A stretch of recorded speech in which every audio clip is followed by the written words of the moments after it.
Welcome, everyone. I'm Laura DeFranco, the CEO of Brave Healer Productions, where we have a mission to wake the world up to what's possible, one brave word at a time. And here today to help me with that mission are a couple of the amazing authors of a new book that we have coming out. This one is called The Energy Healer's Oracle, Tools for Total Transformation.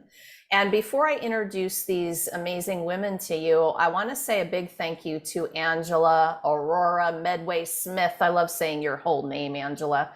We wouldn't be here without you.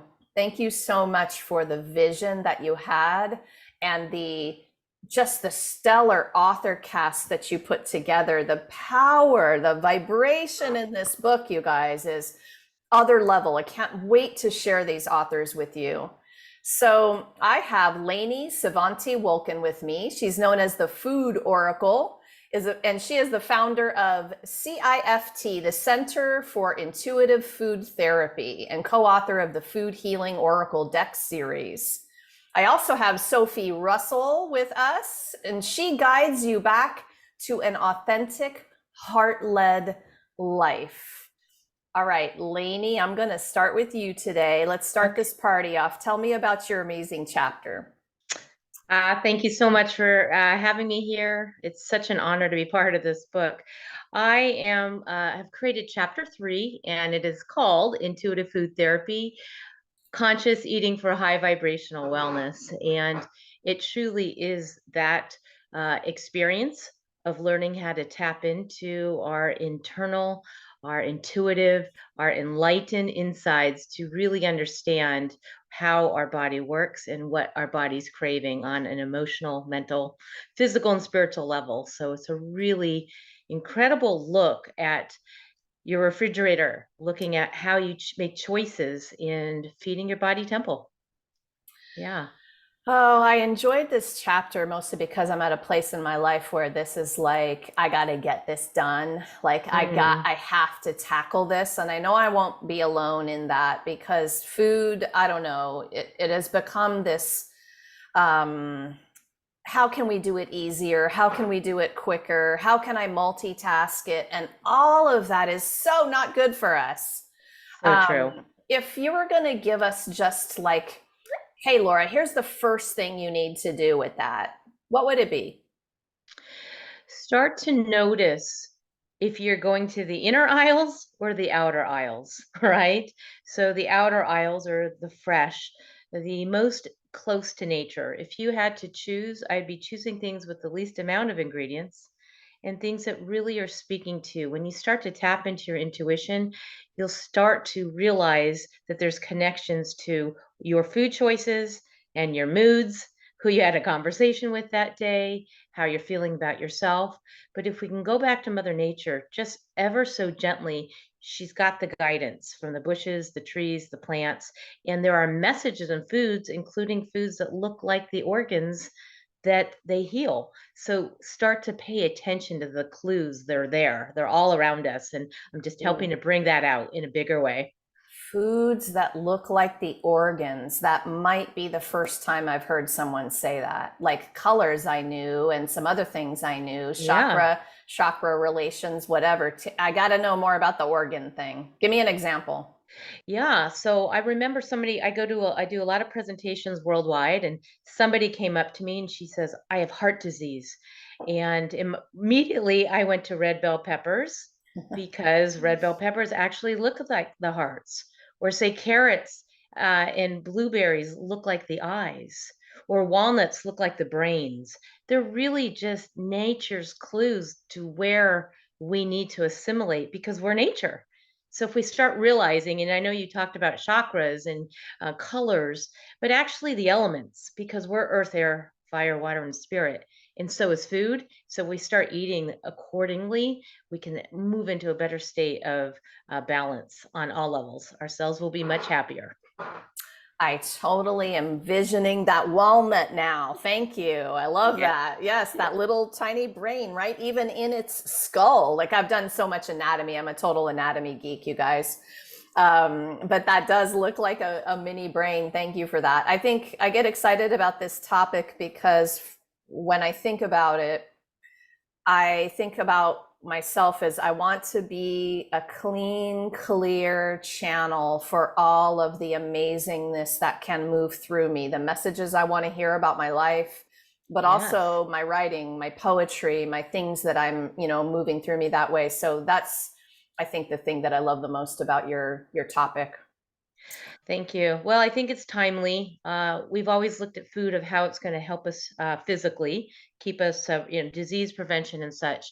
But how are foods relating to us vibrationally? How do we move into a greater state of wellness, feeling better? When you go to the grocery store and you say, "What should I have for dinner night?" and you lock in on, say, artichoke or butternut squash or something, I've created tools and through our processes allow you to actually see why you chose that. Is it something related to nature, chakras, moods, all that? And so that we have guidance now to provide sort of these spiritual channels of why food is get trying to get your attention because soul always wants to keep us at our highest vibration. So now it's our duty to own this vessel that's carrying our soul to pay attention to how to feed it best. Yeah, food is getting our attention. I love it, Lainey. Thank you. And Sure. thank you for being here today. Thank you. Sophie, let's move to you. Tell us about your amazing chapter.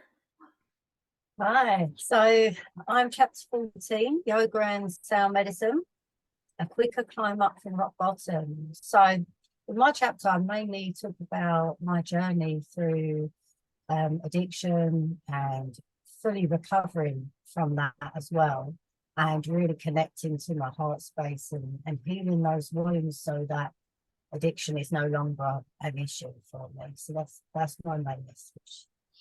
And this is a vulnerable topic, and I appreciate you talking about it. I think that when people realize what's possible in terms of recovery from a lot of things, but I appreciate you guys, both of you and all of the author cast, for putting your hearts and souls out on these pages. Had you already written about this story before? No, and Okay. I've been holding back from even talking about it a lot on social media because I feel the weight of this subject, and I was feeling very compelled to share my story. And then when I had the coaching call with Angela, and she channeled, and we were talking about what's the title of the chapter, and they said this climb up from rock bottom. Well, she said what came through was rock bottom, and I knew instantly. I started laughing. That's a term that was used all the time in recovery. I was like, okay, I know that it needs to go this way, and I know I'm here to share this story, and it's important to put myself out there as part of my development as well. Yes, for sure. And again, super appreciate your courage and just for saying yes for both of you. Thanks for saying yes to this project, but also for taking on the challenge that I gave you to not be superficial about it, like to really go there and dive deep into it. So, tell us a little bit about the tool that you're sharing. Don't give it all up, but give us a little teaser about it. I talk about the breath, and I use some of sound as well. So the breath really was one of the main things that helped me. I had CPTSD for many years, undiagnosed, so it was like my normal from childhood. And when I started yoga and breathing was the thing that really helped me to learn how to take my power back in regulating myself, regulating my mood and my state. So I blend that with sound, because sound to me was, it kind of raises your baseline. When you think you know what relaxation is, and then you're shown and you go, oh, okay, this is what relaxation is. And then you go, right, this is the aim now. The aim is to, be in that space. So I use the two combined to really help people to find relaxation and find their power and self-regulation. I've dabbled with breath work a bit, and I know how profound a modality that is. And in my experience, I always felt like I was being washed from the inside out with the breath work. And I wonder, like, what else do you want to tell people to kind of get them excited about what's possible there? Oh, I just think being able to regulate yourself, to me, that's one of the most exciting things ever, because you don't have to go and pay anyone. You don't have to rely on anyone or anything. You have your lungs, like you have your ability to breathe. You're here, you're alive. And you can learn simple tools that bring you back either into the here and now, which is, I'll show you really basic, easy to follow, anyone can do. And I'll show you that baseline, and you can do that any time of the day. But the possibilities of where that can go to the breath is really, releasing old traumas that you didn't even know were there, which, lightens your body, it will change your life. Yeah, it will absolutely change your life in a way where I feel is very empowering, because I have experience with other things like plant medicines as well, which I love. But when you're in a transformative breathwork session, you have the control to open your eyes and stop at any time. And I find that such an empowering thing, that when you push through those challenges, you can go, I could have pulled out any time and I didn't. And that is so empowering, because you always have that choice. And I think it's such a powerful healing event. It can just change it. I'm happy that you talked about that, because it's something that I appreciate about breath work quite a bit is if something's moving in a direction I can't handle, or in the moment just don't want to tolerate, I can stop. And it can be a time where I just put a bookmark, no pun intended, in that session, and I can come back to it anytime. I love something you said a minute ago. You said, if you even know it's there. And I want to rewind to that and pause for the listeners. This is what I'm talking about in terms of possibilities. And you try some of these profound modalities and you start to clear stuff you didn't even know was blocking you. You didn't even know it was there, lodged in your body, mind, in the tissue, in the psyche, and all the things, right? So I get very excited, as you can tell, about these modalities and really sharing with people what can happen.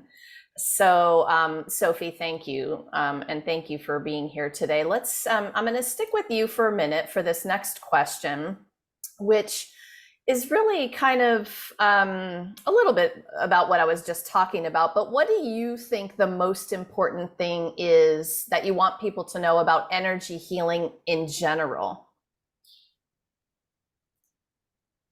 That you'll never be given more than you can handle.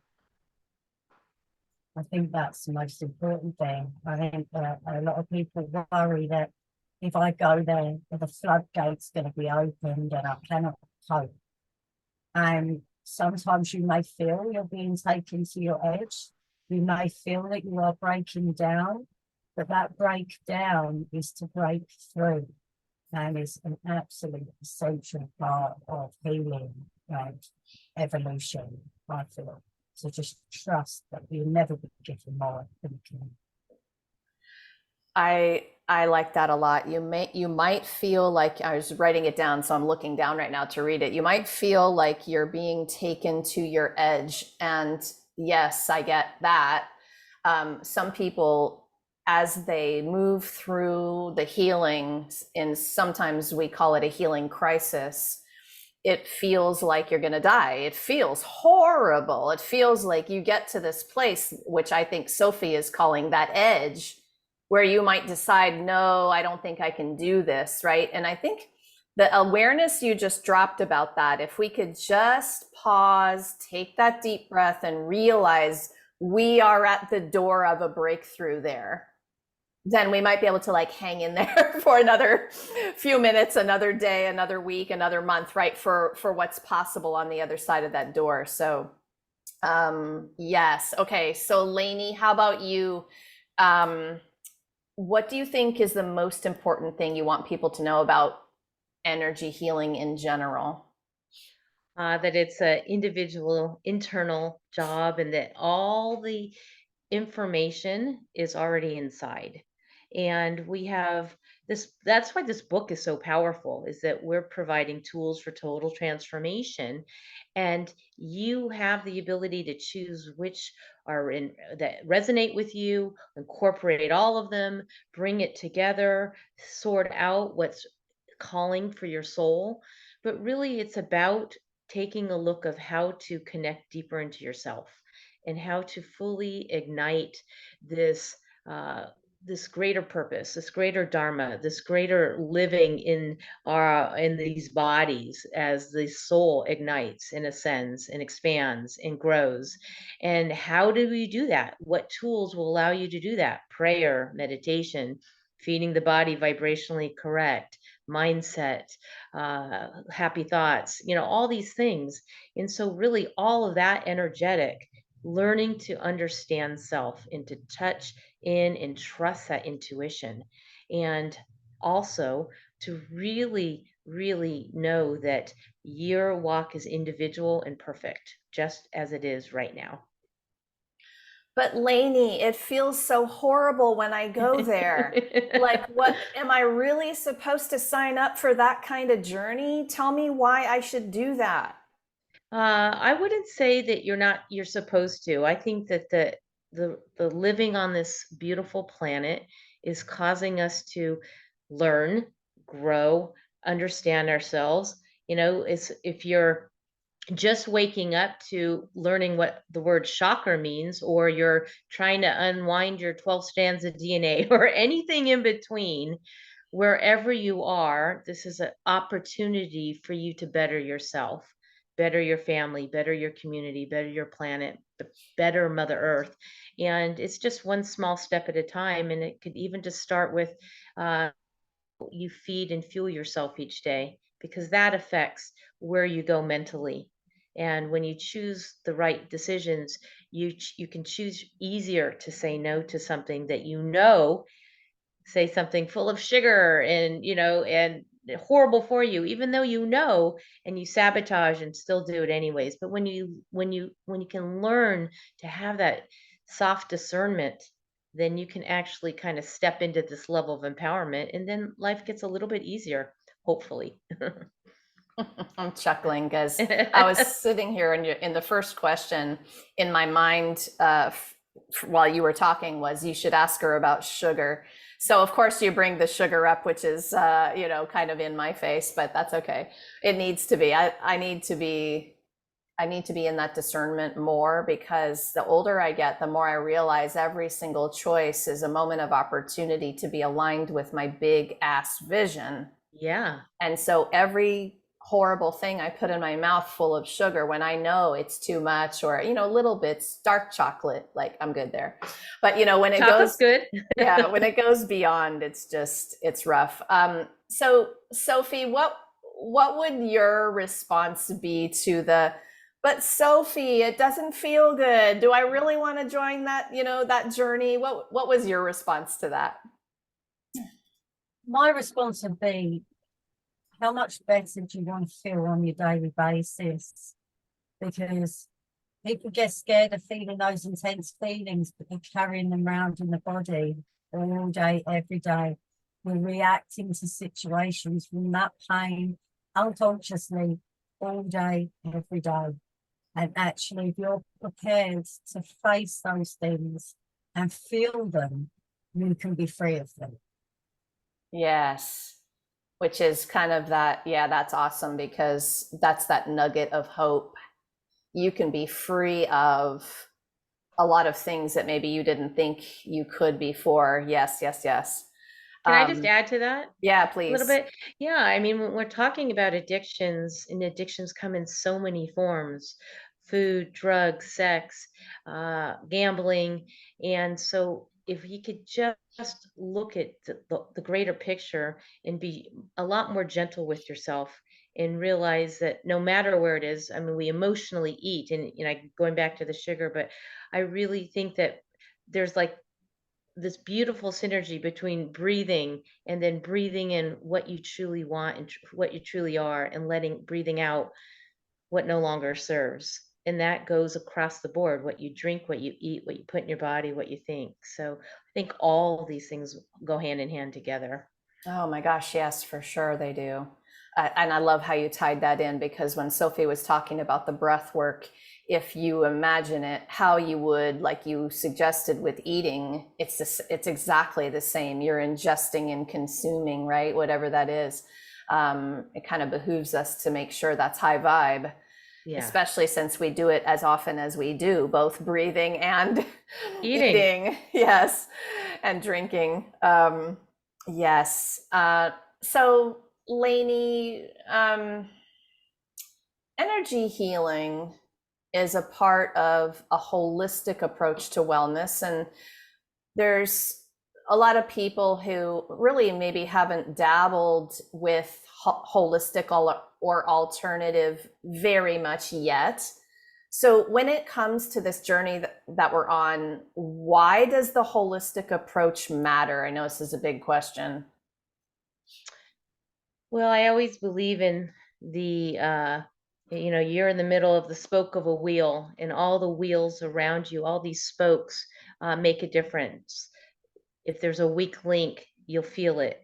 So when I look at a holistic approach, and I teach EMPS wellness, what is that? Emotional, mental, physical, and spiritual. Because you can be really great. It's like someone who's amazing at their job, but their whole home life is broken. But a holistic approach is looking at what's the common denominator, which is you, and how do you affect all those spokes in the wheel, and how do those spokes in the wheel affect you? So I think a holistic approach is being able to look at everything. A holistic review is having eyes wide open and seeing all the pieces. And so that's why all the pieces matter, because all of that is vibration, all of that is frequency. So, not to be so on the woo woo side, but it's really true that if we can manage increasing our frequency, and what does that look like, and we mentioned a lot tonight on the show or today, that you can start just starting with one and starting with another, and looking at things emotionally, and looking at things in your mental toolbox, and what things can help you, so, and physically and spiritually and so on, and then working holistically together, is everything works in tandem, and that's when you have balance and grace. Sophie, how would you answer this? Why holistic? When you asked the question, I was putting back my earbuds. Can you repeat the question? Oh, yes, of course. I'm sorry. And we've been struggling a little bit with Sophie's audio. I just want to make sure she's coming in like loud and clear today. So sorry, you guys. Yeah, sorry, Sophie, you missed it. So, energy healing in general it's part of a holistic approach to wellness. And I think some people maybe have dipped their toe in a little bit to holistic or alternative. I love how Lainey said woo woo, because I think with this book we're well off the woo woo spectrum of Yes. but that excites me, and I actually am here to not use that term anymore, because I think it's really important for people to not roll their eyes at it, but to lean in and be curious, like, oh, there's something I haven't tried. So anyway, Sophie, why does the holistic approach matter? I know it's a big question. Oh, it totally matters, especially what Lainey was saying as well. You can't do one without the other. And and Lainey touched on this too. For me, the start of my journey was I started yoga to stop smoking, and that's how it started. And very slowly over the years, I then allowed that to seep into all areas of my life, food included, and food is a big one. And I really loved what Lainey said about those empowering choices as well, because I really agree with that. Like the destructiveness of those choices and how that affects me. And you can't, like, if you do it in one area and not the other, it's like law of attraction, isn't it? The energy, it just seeps into everything. But I Yeah. do think when you're focusing on, especially if you're new to all of these, to focus on everything at once would be overwhelming. So sometimes it might be, let me just do one thing and go as gently as I need to, one step at a time. And it will ripple out anyway, without you even really consciously putting too much into it. I feel like it just ripples out into all areas of your life, because you see results in one area, and then you just want to feel good, and you start to realize, actually, I feel good when I do this. You're not feeling good when I do that because you've upped your baseline. You realize actually I can feel this way. So I think it's quite a natural process. There might be some that feel more unnatural than others, but yeah, we have to look at the whole. Yes, I love how both of you are talking about it. And I do believe too that working in one area automatically will spread to other areas. But I think it also makes you more hyper aware of the areas that aren't feeling good, which is a good thing. Because I think that people tolerate areas of their life at lower levels because it's easier to just tolerate it. But when you start to feel really good in one, you're like, oh, this is, I could feel really good. Like, why not all the other spokes of the wheel, as Lainey was saying. It's like someone who says, I ate badly, I went out, I partied too hard. I'll just start on Monday and it's Thursday. Well, why don't you just start on Thursday or Friday? No, they just make excuses between then and Thursday and Monday. It's like, take care of the body temple now. Yeah. Right Yes. now. Yes, yes, yes. Okay, so I want to ask you both about connecting because you both are really, you've devoted your life to this connection, to connecting at a higher level. So Sophie, I think that authentic healers understand this at another level, connecting people with their own inner wisdom and helping them to access that higher frequency of vibration is one way we empower people.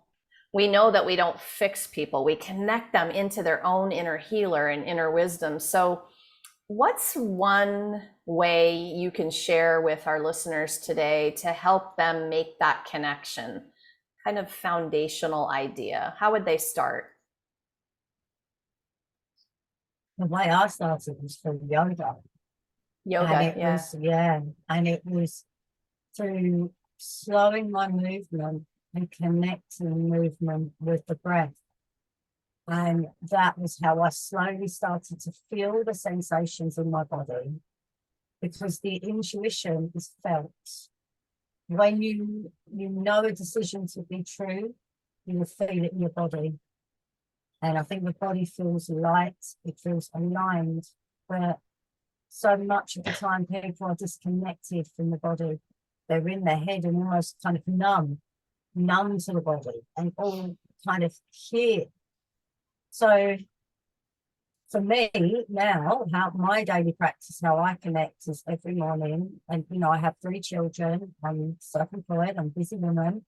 But every morning I go down to have a little cabin in the garden and I go and I meditate. And I do that first thing before I look at my phones, before I deal with the kids really. And then I come in and I start my day. But I just slow down, whether it's through the breath. It could sometimes be slow mindful movement. We could do qigong. You can sit out in the garden, bare feet on the grass and absorb nature all around you. There's so many ways to connect. So those are I don't just do one thing. I vary mine. I like to, change and evolve all the time and try things that work with me in the moment.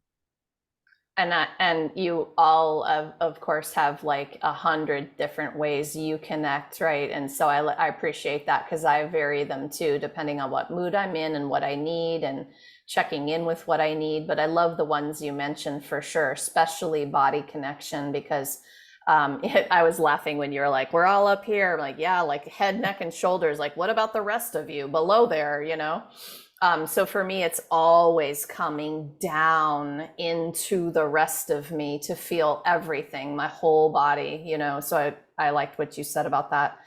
All right, Lainey, how about you on this one? What's a suggestion for our viewers to make that connection at a deeper level? Well, I grew up in an intuitive family. You'll read about it in the book, and been a big fan of ways to bring out your own intuition. And there's lots of ways to bring forward divination.